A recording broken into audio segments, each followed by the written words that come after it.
Sea usted bienvenido a su programa, es un gusto acompañarles en esta noche de análisis en temas que son impactantes para el país. Le doy la bienvenida a mi compañero de fórmula, Julio Talamonti. ¿Cómo estás, Julio? Buenas noches. Sandy, muchas gracias, muy buenas noches para ti, buenas noches para usted allá en casa. Han pasado cosas que son, terribles y vamos a analizarlas. Lo veníamos diciendo, lo de los bloqueos, espérenlos para mañana y para el viernes, pero también lo hemos venido diciendo desde hace más de 2 años, el hecho de que no se han renovado las cortes. Y bueno, efectivamente se han cumplido ya 2 años de que debían haber cambiado y no cambian. Y lo peor de todo es que todavía no hay una luz para poder resolver este tema. Vamos a iniciar entonces con ese análisis. Iniciamos con unos datos para que usted también haga remembranza de lo que ha sucedido.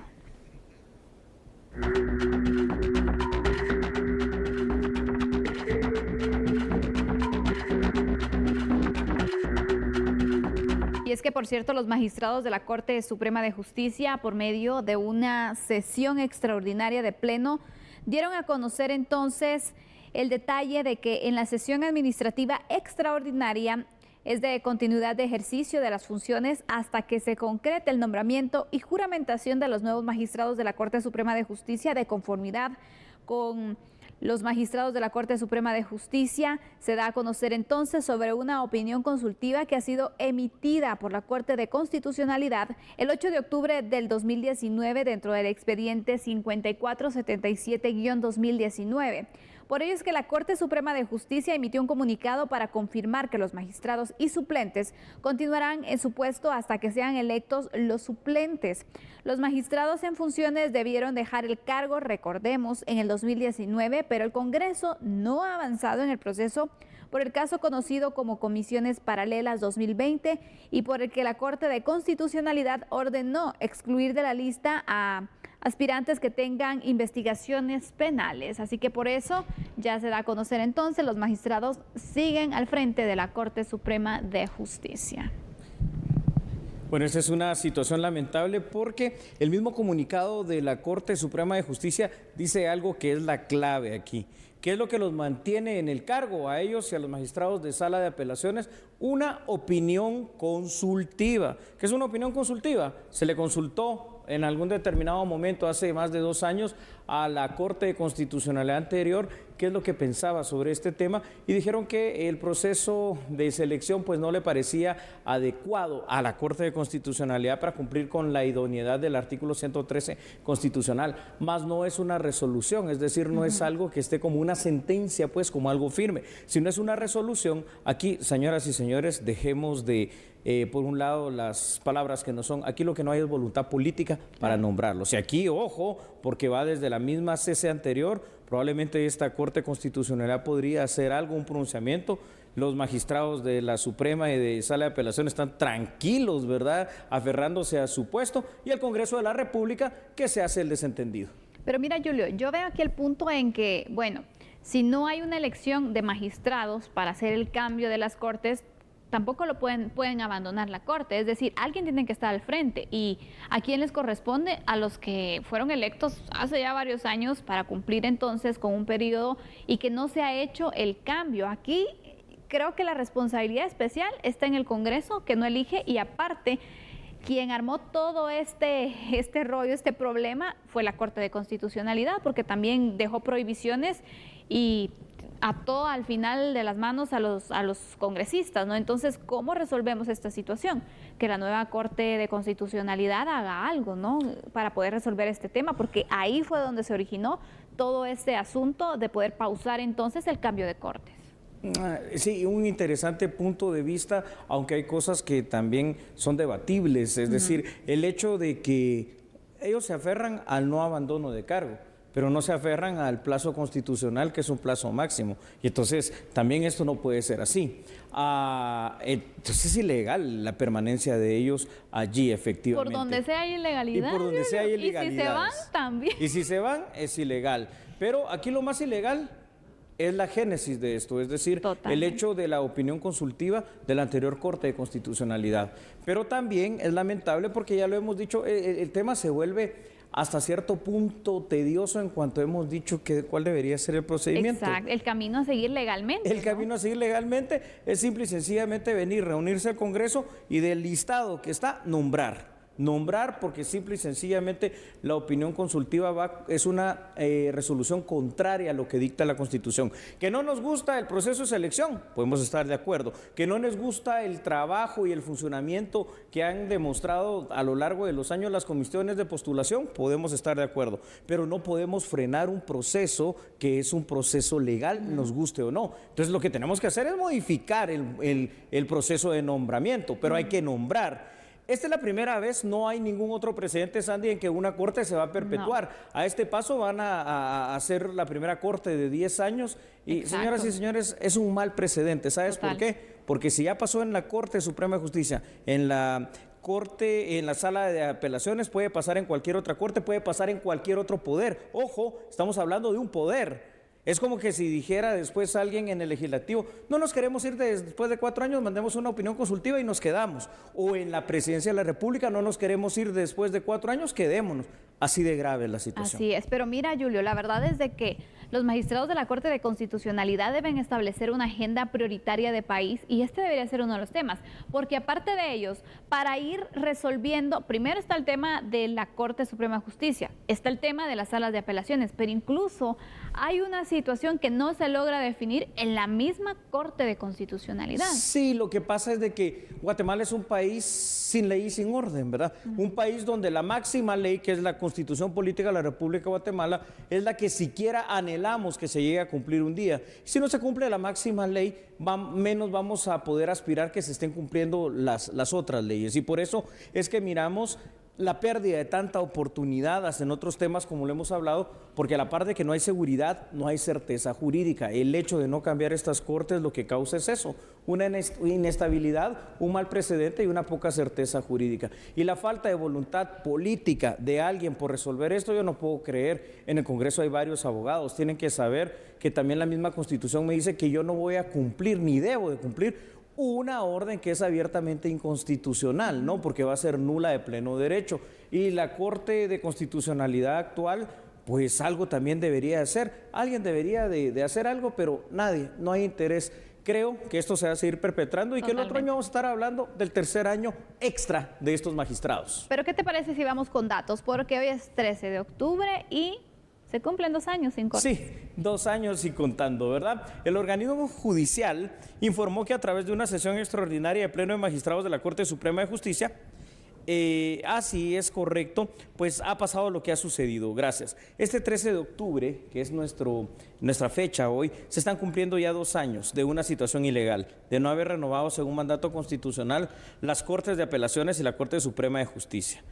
La Constitución dice que en estos momentos ya tendrían que haber tomado posesión otros magistrados para el periodo 2019-2024, sin embargo eso no ha ocurrido, ni va a ocurrir. Es la primera vez que una designación de tan altas cortes se atrasa tanto, por lo cual el mal precedente creado tiene un impacto posible en cada resolución emitida, pese al debate sobre la legalidad del funcionamiento de las cortes, ya que los plazos constitucionales son perentorios, se han argumentado que los magistrados no pueden abandonar el cargo. Y esto es discutible, como les digo, a criterio de su servidor. Pueden y deberían de hacerlo porque los plazos constitucionales son máximos. Entonces, ¿quiénes pasarían a formar la Corte Suprema de Justicia? Se preguntan ustedes, ¿por qué no tienen suplentes? Se va por los presidentes de cada una de las salas de apelaciones en cierto orden, pero es que ellos tampoco deberían de estar. Entonces, hay jueces, hay magistrados, hay cómo poder sustituir, pero hay una gran crisis también, hay que decirlo, en un poder estatal. Ojo que estamos hablando de un poder estatal. El precedente malo, lo vuelvo a repetir, ya se perpetuó en el poder, en este caso ya ni siquiera 13 magistrados, porque muchos se han ido a otras cortes y a otras instituciones, desde el TSE hasta la Corte de Constitucionalidad. Pero se puede perpetrar en el poder, gracias a esta resolución, cualquier otro funcionario que así se le ocurra. Este es el gran precedente negativo. Exacto, Julio. La verdad es de que es un tema legal que también genera poca certeza jurídica. Sabemos que cuando pedimos el tema de mejorar la economía, de atraer la inversión, uno de los puntos que se evalúa para determinar entonces si yo como empresario puedo invertir en un país es la certeza jurídica, pero cuando yo veo que un tema de cortes está tan débil, donde no se sabe qué va a pasar en los próximos años, la pienso un poco, Julio, porque hay países que sí tienen establecido muy bien sus periodos, sus cortes, están mejor estructurados que nosotros, incluso no nos tenemos que ir muy lejos dentro de la región, no está sucediendo esto que estamos viviendo, ¿no? Entonces, no entiendo por qué no darle la relevancia al tema que se merece. Claro, así es definitivamente, o a menos que esperemos decisiones tan drásticas como las que tomó, por ejemplo, el presidente Nayib Bukele en el tema de la Corte de Constitucionalidad de aquel país. Yo no sé si tal vez así queremos, pero las oportunidades las estamos perdiendo frente a El Salvador, frente a Honduras, y Nicaragua es la principal fortalecida por esta situación en la cual la inversión extranjera se va a otro lado por la inseguridad nuestra y por la falta de certeza jurídica. Mientras tanto, con una buena base legal de una opinión consultiva, con una buena base legal teóricamente, no doctrinariamente, para mí bastante discutible, de que no pueden hacer uso del abandono de cargo, entonces violentan la Constitución al violentar los plazos que son máximos, pero más que eso, violentan la alternabilidad en el poder de uno de los tres poderes de Estado y dejamos la puerta abierta para que aquí en Guatemala pase cualquier cosa. ¿Cuál es el panorama que se viene? ¿Va a haber elección de Cortes? No lo creo, no es un tema ni siquiera que está en la mente de los señores diputados. Creo que la novena legislatura en este tema sí deja bastante que desear, así que bueno, seguiremos estando con esta Corte, me imagino que los 5 años, los 3 años que le hacen falta, ¿verdad? Así es, vamos con otros datos, no Julio, porque Dios mío, realmente esta situación parece que vamos a seguir hablándolo y diciendo que se puede hacer legalmente y al final la gente pues no lo hace, entonces, ¿qué esperan, no? Vamos con... Así es, claro que sí, Sandy. A más de un año del problema jurídico, bueno, 2 de hecho, es justo y necesario que las partes involucradas sigan el procedimiento de ley y sean nombrados los nuevos magistrados. Sin embargo, es necesario tomar en cuenta que el centro del problema se encuentra en una cuestionada opinión consultiva, que ni siquiera es resolución de la parte de la Corte de Constitucionalidad. Esta opinión consultiva ordena un procedimiento que no está establecido en ley. Pues si no está establecido en ley, entonces la Corte de Constitucionalidad no puede legislar, con lo cual ya viene a ser ilegal per se. Mientras esta situación se resuelve, algo queda claro en el sistema de elección de magistrados y de Corte de Apelaciones. Urge una reforma que sea integral al sistema de justicia. Y creo que lo que queda pues es felicitar a los señores magistrados que por segundo año extra, adicional, como algo inusitado y no contemplado, siguen al frente de sus cargos. Y bueno, con todas las prebendas también es dramático. ¿Mejora esto el sistema de justicia? ¿Mejora esto el país? No, de ninguna manera.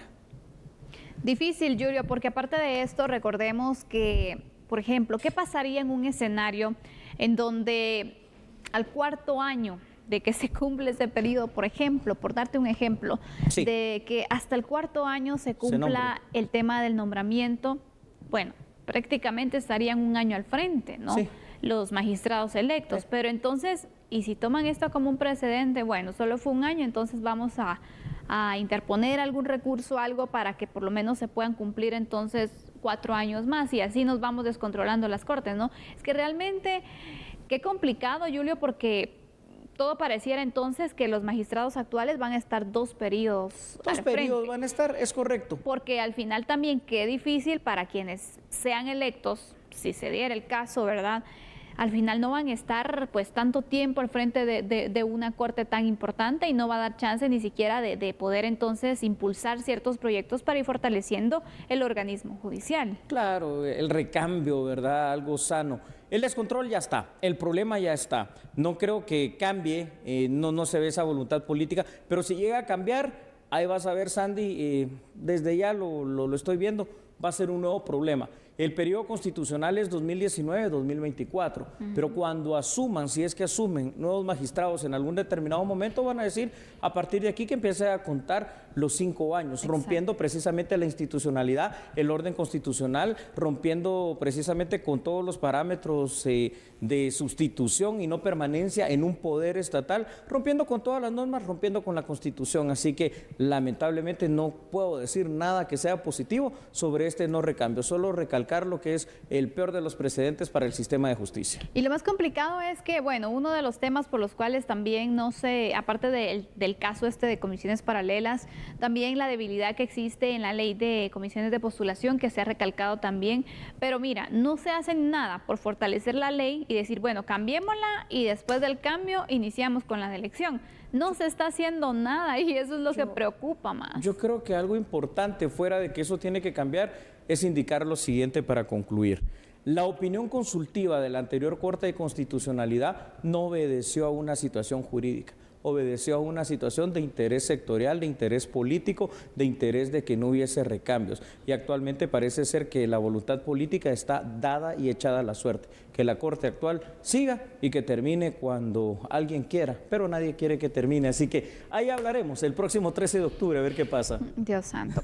Bueno, vamos a finalizar con este tema de análisis, pero el siguiente tema también es preocupante porque hoy varios vivimos los resultados de los bloqueos en distintos puntos del país que se realizaron, pero estos no van a acabar. No, Sandy, no van a acabar. Mañana y el viernes se esperan, pero con que se den mañana y el viernes no termina el problema, o sea que la conflictividad continuará. ¿Funcionarán o no esos bloqueos de los militares? Hay que analizarlo de forma integral. Lo haremos al regresar. Usted, por favor, continúe con nosotros. No cambie, por favor, porque somos a la medida.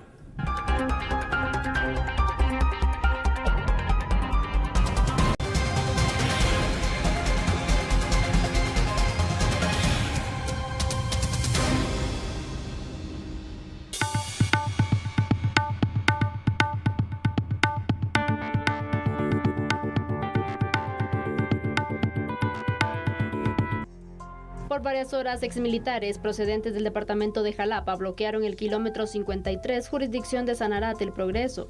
Los conductores que transitaban por el lugar tuvieron que armarse de paciencia a la espera de que liberaran el paso vehicular. Los manifestantes se reunieron en el lugar desde las 4 de la mañana. Con llantas, rocas y letreros, otro grupo de exmilitares bloquearon el paso en el kilómetro 148, jurisdicción de Santa Lucía, Utatlán, Sololá. Los veteranos exigen que se apruebe la indemnización para aquellos que prestaron servicio militar durante el enfrentamiento armado interno. Otro de los puntos afectados por los manifestantes fue el kilómetro 180 de la ruta hacia las Verapaces en Tactic Alta Verapaz. En este lugar, decenas de veteranos se reunieron en el lugar desde horas de la madrugada. Veteranos amenazan con continuar con medidas de hecho al no tener respuesta de autoridades. Otros 15 puntos más fueron bloqueados.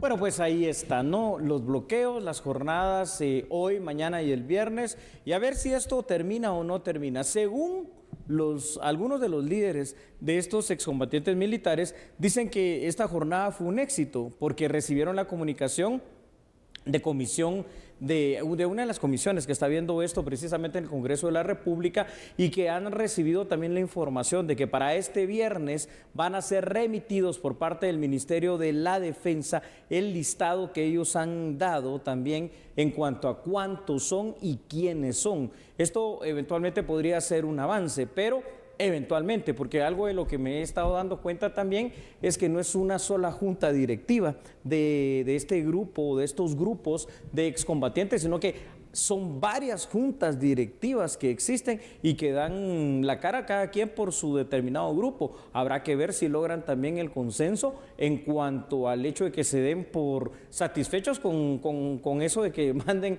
el listado al Congreso, pero eso tampoco representa un gran avance. Totalmente, ¿no, Julio?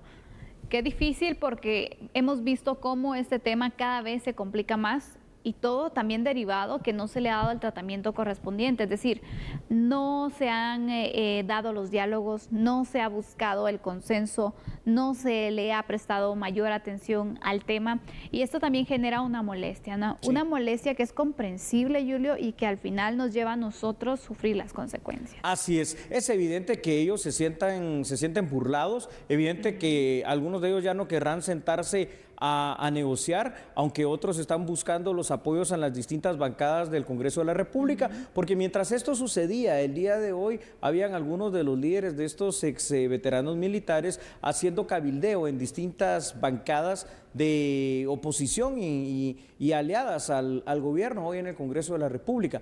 Pero aquí la situación es que no hay un pronunciamiento oficial.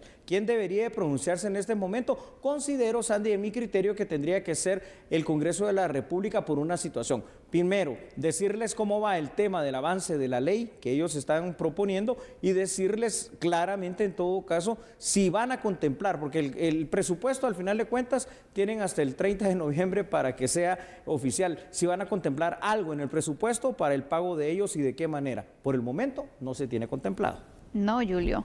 Aparte de esto, no es solamente aprobar una ley, sino ver de qué forma se va a financiar. Así es, Andrés. Porque también hay leyes que funcionalmente no son tan viables porque no hay dinero para poderlas poner en marcha, Julio. Yo creo que aquí entonces sería oportuno, sí, que exista ese pronunciamiento que tú dices que ha faltado, por cierto, pero sobre todo también poder dialogar con finanzas, poder buscar de qué forma se puede hacer viable y negociar la cantidad también, pero ahora está más complicado. Yo no sé si puede caber la negociación en este punto tan difícil, exactamente, porque aquí ya vemos entonces que hay un malestar, ¿no?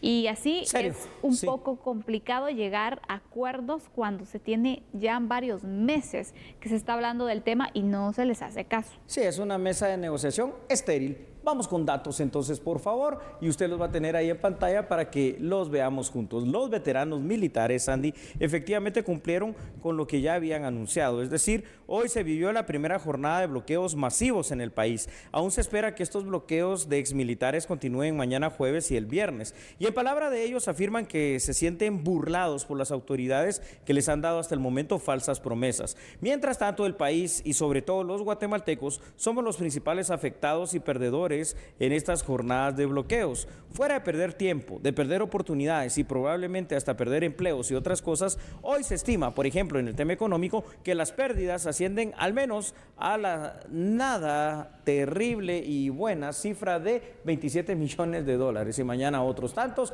y pasado otros tantos. Y en el exterior, dando siempre una imagen literalmente de un país subdesarrollado, tercermundista, que vive en conflicto, que duerme en conflicto y que no logra resolver uno de ellos. Uy, Dios mío. ¿Qué va a pasar? ¿Hasta cuándo se va a seguir dando esta situación y se va a seguir prolongando, Julio? Porque mira, el panorama, aunque de verdad ya lo veamos complicado, se puede poner peor. Se puede poner peor. Y eso es lo difícil. Y me pregunto, ¿acaso se está esperando que la situación se intensifique más de lo que ya está? Porque eso no sería nada bueno para el país. Sandy, es que uno no quiere pensar mal, ¿no? Porque definitivamente no quiere hacerlo, pero es que hasta el adagio dice, piensa mal y acertarás. Exacto. Y como que por ahí va la cuestión, porque es que de verdad no hay nadie que de manera oficial pronuncie algo. Esto va a las autoridades específicas que tienen que verlo. Mira, el solo hecho que el Ministerio de la Defensa les haya ofrecido enviar este listado al Congreso de la República no dice nada, no representa nada, porque al final de cuentas este listado ellos mismos lo están proporcionando. Entonces tampoco eso va a significar que les van a pagar, que va a llegarse a un convenio, que se va a acordar una cantidad, que se va a ver cuál es la forma de pago, el método o de qué manera o en cuánto tiempo o en cuántos grupos o algo. Pues ese pronunciamiento no está. Así que a mí lo que me preocupa es que este conflicto de los veteranos militares se vaya a extender en el tiempo y en el tiempo vaya a crear conflicto también con la población. En algún determinado momento puede haber hasta ciertos conatos de violencia ante la desesperación. Hubo gente que el día de hoy estuvo allí parada en los lugares donde estaban los bloqueos por más de 8 horas, entonces no es gracia. Y al final se va a dar incluso ese enfrentamiento entre nosotros mismos. Así es. Manifestantes, personas afectadas. Y todo va a seguir igual porque no vamos a parar entonces del enfrentamiento que puede llegar incluso a situaciones de agresiones y demás. Y el tema va a seguir ahí, ¿no? Entonces no hay una solución concreta, ni siquiera también hay una esperanza de que esta situación pueda finalizar en como un acuerdo, ¿no? Sí. Para ambas partes. No se sabe realmente. Algo que, ¿sabes?, he podido notar en estos días es que hay muchos pequeños grupos, es decir, en el ejército está dividido una situación de excombatientes. Los excombatientes de tropa, que son los que estamos viendo, con los altos mandos, con los que fueron, digamos, oficiales del ejército graduados de la Escuela Politécnica, quienes sí han tenido ciertos beneficios, ciertas cuestiones, ciertos pagos y ciertas prebendas, pero que tampoco están haciendo nada por quienes fueron sus subalternos como tropa, como el grueso del ejército. Entonces ahí se puede ver hasta cierta falta de solidaridad y apoyo, porque hay otras asociaciones de veteranos militares que en este tema no dicen absolutamente nada. Bueno, pues así está la situación. Ampliamos los datos, Julio. Sí, claro que sí, Sandy, vamos a verlos ahí en pantalla, por favor. Evidentemente los bloqueos per se no van a tener ningún efecto sobre la decisión de pagarles o no el bono honorífico que solicitan, que asciende a 120,000 quetzales. Cualquiera podría pensar una vez más que la mejor alternativa es la negociación, y esa debería ser la lógica, ¿no? Pero los exmilitares, Andy, se muestran renuentes a volverse a sentar y a esperar ante las autoridades ante esta situación que tachan como una burla. Mientras tanto, el país vive un impasse en todo sentido, pues no se debe de dudar que cumplirán también con su advertencia de bloquear jueves y viernes. Sin embargo, y aquí viene lo peor, los bloqueos de esta semana no concluyen el conflicto. No es que llegue el viernes y ya se terminó y qué bueno. Tampoco se ve que exista la voluntad y la capacidad de pagarles, pues no está contemplado en el presupuesto 2022. Si no deponen sus acciones de hecho, si no hay voluntad política de pagarles, si no hay voluntad política de las partes de hablar, simple y sencillamente estamos destinados a que el conflicto continúe, se alargue en el tiempo y se recrudezca, porque fíjate una situación, y esto también he de decirlo, hubo declaraciones fuertes en algunos de estos líderes, no estoy diciendo que sea el sentir de todos, pero algunos dijeron, bueno, aquí nosotros lo que sabemos dar es guerra, entonces ojo con esta cuestión, ¿no? Por donde lo veamos, Julio, la situación es complicada, la esperanza que se tiene de resolución de este conflicto, de verdad, no se logra ver, y aquí el llamado es para que las entidades, las autoridades correspondientes de verdad ya le presten atención a esta situación, que se den cuenta de lo que está viviendo el país, porque los bloqueos, ya lo mencionaban, son varios millones de quetzales que se están perdiendo en temas comerciales, Julio, sí, con bloqueos como estos. Hoy se registró una pérdida, de verdad, no se pudo hacer el traslado de productos en varias partes. Mañana va a pasar lo mismo, pasado va a pasar lo mismo. No sabemos cuántos días más y el país en este momento no está para perder en su economía. Estamos en un plan de recuperación económica que con situaciones como esta no ayudan en nada. Al contrario, le están afectando. Por eso es de que ojalá y que se den cuenta nuestras autoridades de las consecuencias que está trayendo este no acercamiento que se tiene por parte de ellos con los veteranos militares, y que ojalá que ahora sí puedan establecer un acercamiento, una negociación seria, madura, para buscar una solución a esta problemática. Ojalá, ¿verdad, Sandy? Me parece difícil porque cuando uno hace el recuento, al menos de los conflictos que se tienen identificados y abiertos por parte del Estado de Guatemala con parte de su sociedad en este momento, sobrepasa el número de 180. Este es uno más, pero este es uno más que se vuelve un conflicto bien grande, porque afecta en todo lo que tú dijiste y porque no va a terminar, y porque además una de las partes involucradas, en este caso los exmilitares combatientes de tropa, se sienten defraudados, se sienten burlados, se sienten utilizados y están dando muestra de que si ellos quieren pueden paralizar el país. Lo malo es que con esto no se le hace daño realmente a quienes no toman las decisiones, sino que se le hace daño a la imagen del país, a la economía del país, al guatemalteco común, al guatemalteco de a pie que no puede llegar a trabajar, que no puede llegar a tiempo a su cita médica, que no puede llegar a tiempo a donde tenga que ir, y entre nosotros mismos terminamos haciéndonos daño. Simple y sencillamente porque no hay alguien que se ponga los pantalones y se ciñe el cinturón y diga, señoras y señores, exveteranos militares, esta es la decisión que tomamos. Por supuesto, Julio, y aparte de ello es de que sabemos que actualmente el Congreso está en el tema del análisis del presupuesto del siguiente año. Bueno, también es momento en el que puedan decir se puede, no se puede, se incluye o no se incluye, qué cantidad se puede incluir y cómo hacer ciertos movimientos para poder entonces dar una respuesta, o definitivamente decir no se va a poder porque va a elevar demasiado el presupuesto y el país no puede entonces pues pagar estos recursos, no se tiene la capacidad. Dejar en claro, Julio, porque imagínate, después del 30 de noviembre, cuando ya se decide el tema de presupuesto y no se incluye absolutamente nada sobre este tema y después se quiere hacer, ahí está más complicado todavía. Al menos de manera informativa, ¿no? El ministro de Finanzas, Álvaro González Richie, dijo que no está contemplado en el proyecto de presupuesto 2022. Y si ya estamos a 13 de octubre y esto se tiene que aprobar antes del 30 de noviembre, vaya tarea pues difícil que esto pueda hacerse. Así que ahí lo tiene usted, así que paciencia, mañana también, el viernes y los días que sea. Nos vamos y hablamos de otro tema que tampoco es nada positivo. Y es que mira, Julio, cuando decimos, bueno, un presupuesto que se necesita para hacer pagos como estos y otros que también son importantes para el país. Sí, se necesita una recaudación tributaria, claro. Pero si hay defraudación, imposible poderlo hacer. Sí, nuevos casos de defraudación tributaria, seguimos mal, entonces no cambie porque nosotros somos a la medida.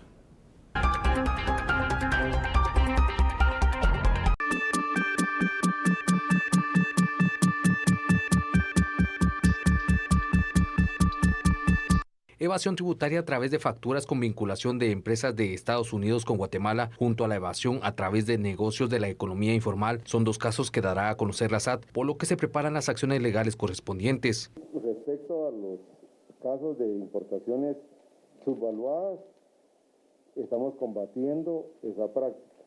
Es decir, le estamos pidiendo ya a la aduana de Estados Unidos que nos certifique las facturas con que los vendedores en Estados Unidos realmente exportaron la mercancía. Y la comparamos con los valores que ingresan a Guatemala y ahí vamos a establecer estos casos de defraudación aduanera. No es contrabando, no que defraudación. Donde se ha utilizado la solicitud de información bancaria para establecerlo. Es un caso bastante grande que tiene muchos detalles que queremos dar a conocer para que los contribuyentes conozcan. Asimismo, empresarios conocieron las acciones que estará tomando SAT para mejorar y facilitar la tributación, incluyendo los hallazgos en torno a dichos casos. Esto en el marco de la mesa de diálogo público-privada en tributación interna. Uno tiene que ver el panorama nacional e internacional con estos temas. Joe Biden viene diciendo desde su campaña política y ahora lo ha ratificado. Él está promulgando y luchando porque en Estados Unidos se suban los impuestos, es decir, que la carga tributaria sea más fuerte. Pero como no quiere ese paquete él solo en Estados Unidos, también está tratando de convencer a los presidentes de los países del área latinoamericana. ¿Por qué traigo a colación esto? Bueno, porque precisamente aquí tenemos un grave problema y es que no solo la mayor parte del presupuesto de ingresos y egresos se utiliza para pago administrativo y no para inversión, sino que encima de todo no se logra la recaudación exacta porque hay grandes casos de defraudación. Dos los que la SAT está diciendo en este momento, uno por parte de exportadores y otro por parte de comerciantes que venden a la informalidad en Guatemala, pero que evaden los impuestos. Y entonces, pues definitivamente no vamos a tener lo que se requiere. Olvídate del pago a los militares, que es lo que estábamos diciendo anteriormente, para tener escuelas, para tener la salud, imagínate. Todo, la salud, seguridad y lo que necesitamos. Estamos mal. Totalmente, mal. Julio. La verdad es de que entre los puntos positivos que veo es el hecho de que la SAT le preste más atención a esta situación y de verdad que se vean ya directamente a lo penal, porque por las vías que corresponden, ¿no? Y si no, pues no vamos a pasar con que sean detectados, sino que qué se va a hacer al respecto para tratar entonces de recuperar al menos pues, una parte o realizar algún tipo de negociación, ¿no? Ya que hablamos de negociaciones con quienes deben grandes cantidades a la SAT, Julio, porque eso es lo que se puede hacer también. Lo hablábamos, de hecho, en anteriores ocasiones. Es correcto, sí, estoy de acuerdo que eso es positivo y desde una perspectiva también objetiva es negativo el hecho de ver cómo es de permeable el sistema para poder evadir los impuestos, para poder darse cuenta, pero después de que esto ya pasó, cuando ya es más difícil. Ya está hecho el daño. Ya está hecho el daño. ¿Por qué? Porque ahí tienes que seguir dos procesos, ¿verdad? Primero el proceso económico coactivo para tratar de poder volver a que te reintegren esos impuestos, más las moras, más las multas, y si esto no se da, pues pasar al tema penal, recordando una cuestión, que por deuda no hay cárcel, salvo cuando no se paga pensión de alimentos, cuando hay estafa mediante cheque y cuando no se le pagan los impuestos al fisco, pero parece que aquí eso no es tanto problema para algunos.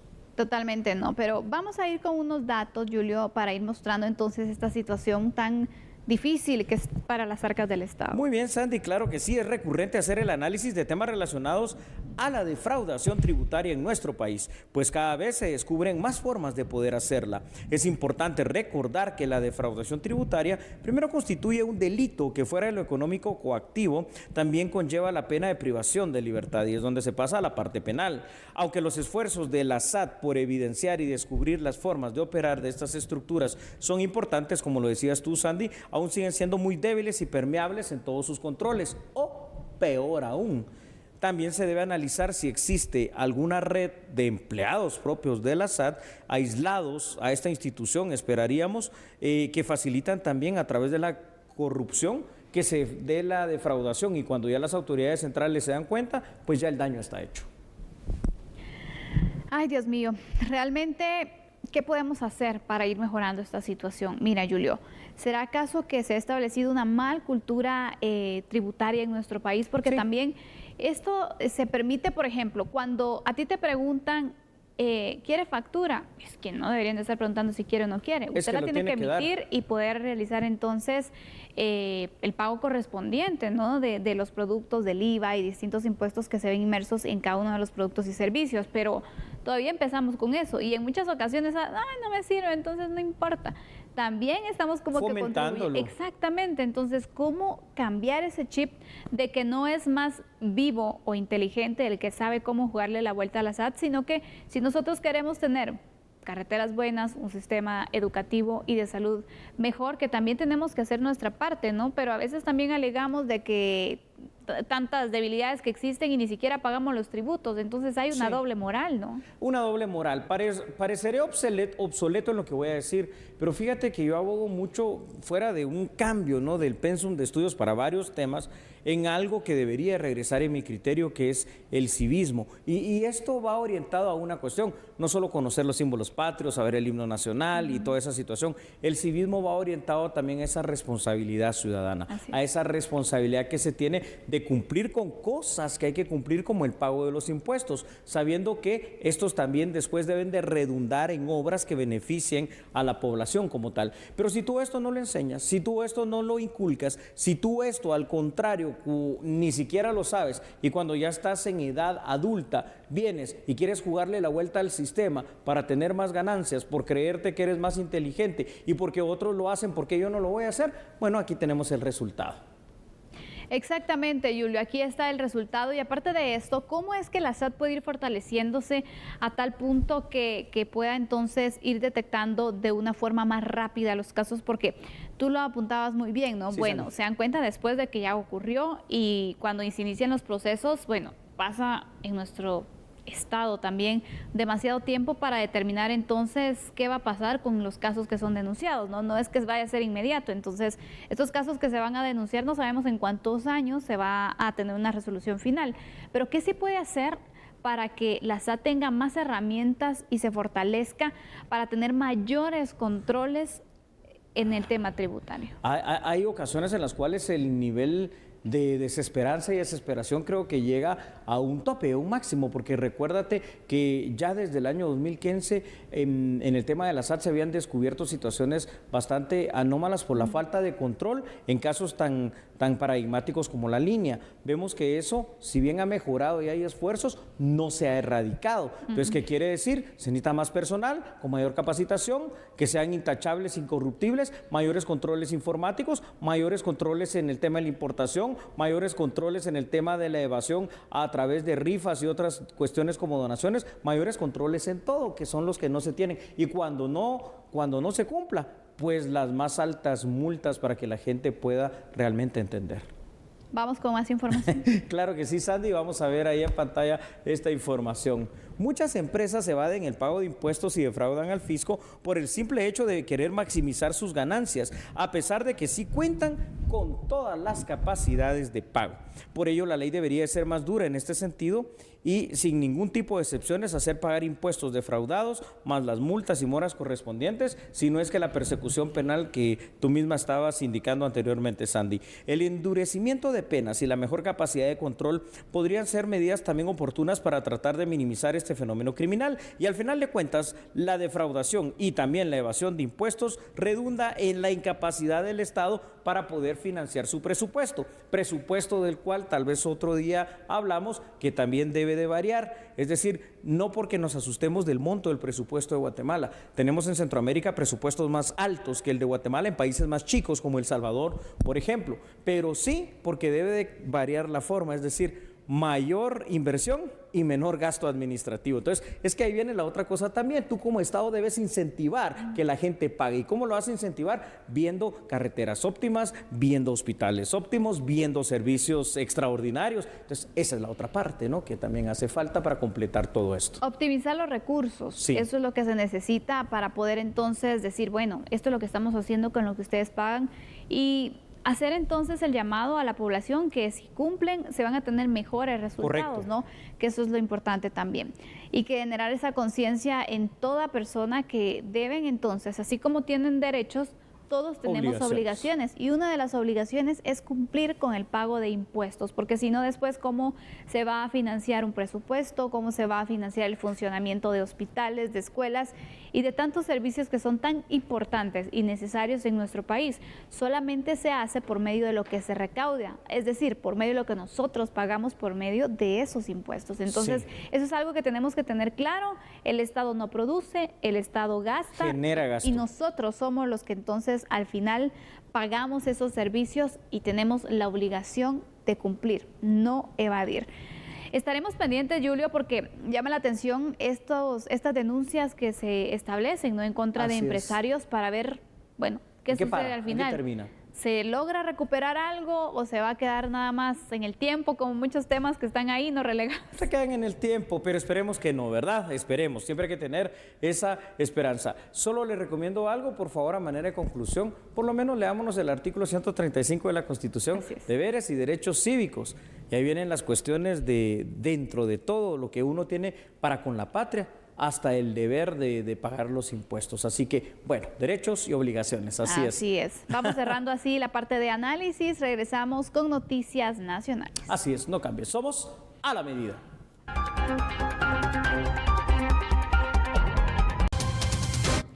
Regresamos con temas económicos porque empresarios españoles y de Centroamérica resaltaron la oportunidad que existe para fomentar el comercio y de esta forma también pues fomentar la inversión, esto en el marco de la recuperación económica.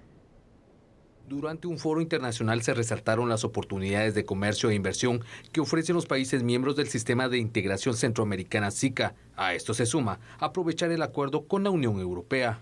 Como la pandemia ha puesto en relieve la importancia de fortalecer el multilateralismo, que yo creo que también representa SICA, como la mejor herramienta para afrontar esta crisis. Y es que es determinante que todos juntos y unidos pongamos nuestros esfuerzos para que los cambios que se produzcan sean a mejor, situando a las personas siempre en el centro de nuestras decisiones. Además de los instrumentos que regulan el intercambio comercial dentro de la región centroamericana, nos une un tratado, un acuerdo de asociación con Europa, el primer acuerdo de asociación región-región, que actualmente se encuentra vigente y siendo utilizado para la atracción de inversiones como el intercambio de bienes y servicios. Como algunos de ustedes saben, Guatemala recibió este julio la presidencia pro tempore del Sistema de Integración Centroamericana SICA y tendremos el cargo hasta diciembre de este año.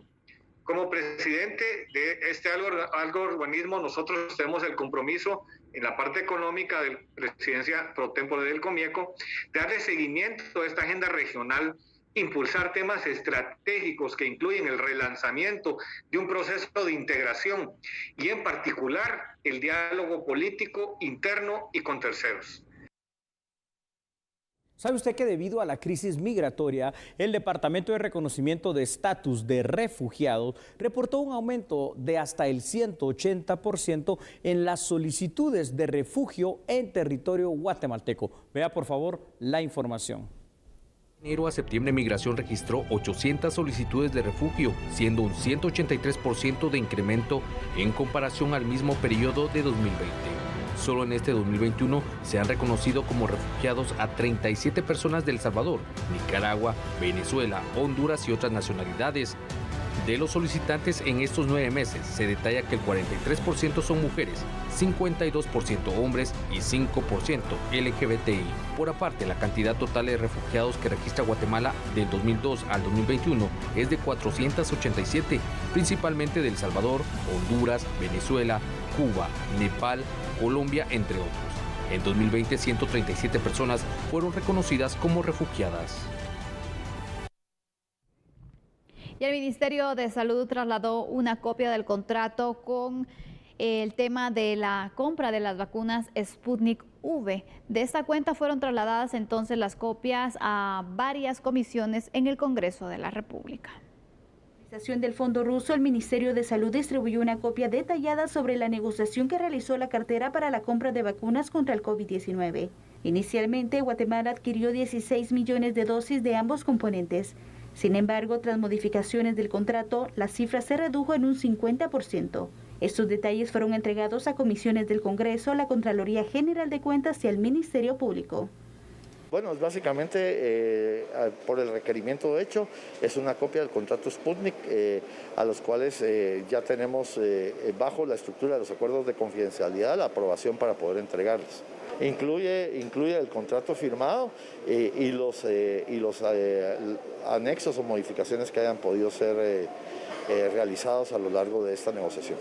Se va a entregar a la Comisión de Salud, a la Comisión de Probidad, al señor Contralor General de la República y a la señora fiscal del Ministerio Público. El objetivo es, y creo que es una tranquilidad también para la doctora Flores, que se conozcan estos contratos de manera oficial ya con la autorización, porque objetivamente lo que se busca es transparentar y que la población en determinado momento sepa que no hay por parte de este ministro interés en retener ningún tipo de información.